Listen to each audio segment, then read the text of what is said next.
السلام عليكم. السلام عليكم ورحمة الله وبركاته. معكم مس مريم مع ذاكر مع مس مريم. النهارده هنحل تدريبات من امتحانات المحافظات على الدرس الرابع والأخير، درس التجارة في بلدي، دراسات الصف الخامس الابتدائي الفصل الدراسي الأول، صفحة 196. ويلا بينا نشوف السؤال الأول. السؤال الأول: لاحظ خريطة مصر التي أمامك ثم اكتب. يعني هو جايب لنا خريطة مصر وعايزنا نجاوب. طيب، رقم واحد يشير رقم واحد لميناء. فين رقم واحد هنا؟ ده ميناء ايه؟ ده ميناء الاسكندرية. ميناء الاسكندرية.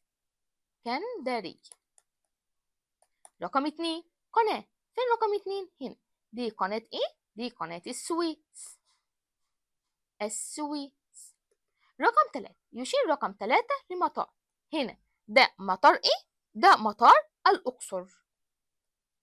الأقصر. يبقى نقول تاني، رقم واحد ده ميناء ايه؟ ميناء الاسكندرية، ودي قناة السويس، وده مدار الأقصر. السؤال التاني: أكمل العبارات الآتية بما يناسبها من بنك الكلمات. عندنا الحبوب، الميزان التجاري، الفوسفات، الواردات حديثا. عندنا رقم واحد: أحد أهم الصادرات المصرية القديمة.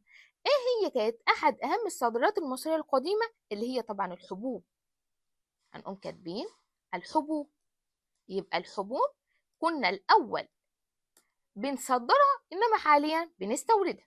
اتنين: تعد السيارات في مصر من أهم الميزان التجاري، الفوسفات، الواردات حديثا. السيارات في مصر تعد من أهم إيه؟ من أهم الواردات حديثا. هنا الواردات حديثا. طيب، رقم 3: الفرق بين قيمة واردات الدولة وصادراتها يسمى نوع. ايه هو الفرق بين قيمة الواردات والصادرات بتاعتها؟ يسمى ايه؟ يسمى الميزان التجاري. الميزان التجاري. يبقى أحد أهم الصادرات المصرية القديمة اللي هي الحبوب. تعد السيارات في مصر من أهم الواردات الحديثة. وثلاثة: الفرق بين قيمة واردات الدولة وصادراتها يسمى ايه؟ يسمى الميزان التجاري. السؤال التالي: اكتب كلمة صواب أمام العبارة الصحيحة وكلمة خطأ أمام العبارة غير صحيحة. واحد: كان لمصر علاقات تجارية قديما مع حضارات الصين. طبعا صح. اتنين: يعد ورق البرد من أهم الواردات المصرية حديثا. طبعا خطأ. أمال اللي بتعد من أهم الواردات؟ اكتبوها لي في التعليقات. تلاتة: أصبح لمصر علاقات تجارية مع معظم دول العالم في العصر الحديث. طبعا صح. ده بقى أصبح مع مصر علاقات تجارية مع أمريكا وإيطاليا وفرنسا. إيطاليا وحاليا فرنسا والإمارات المتحدة العربية. طيب، أربعة: يعد الحديد والفوسفات من أهم واردات مصر حديثا. طبعا خطأ. هنقوم كاتبين خطأ. يبقى الحديد والفوسفات ما هماش واردات مصر، هم صادرات مصر. خمسة: الأفضل للدولة زيادة قيمة صادراتها عن وارداتها. طبعا صح. صواب.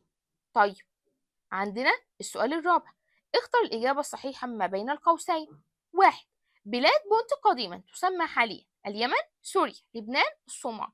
بلاد بونت زمان كان اسمها بلاد بونت، إنما حاليا اسمها إيه؟ اسمها الصومال.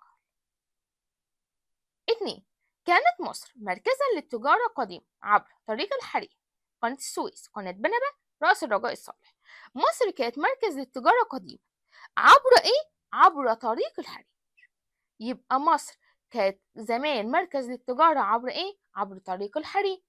3: أقامت مصر حديثا علاقات تجارية مع النوبة، فينيقيا، بونت، إسبانيا. مصر حديثا أقامت علاقات تجارية مع مين؟ مع إسبانيا. طيب، السؤال الخامس والأخير: أجب عما يلي. واحد: دل. تمتلك مصر العديد من المطارات الدولية. إزاي مصر بتمتلك العديد من المطارات الدولية؟ إحنا عندنا في مصر أهم مطارات دولية. طيب، زي إيه؟ زي مطار شرم الشيخ ومطار الأقصر. هنقوم كاتبين حيث يوجد مطار القاهرة الدولي. طيب ايه كمان؟ مطار الأقصر ومطار شرم الشيخ.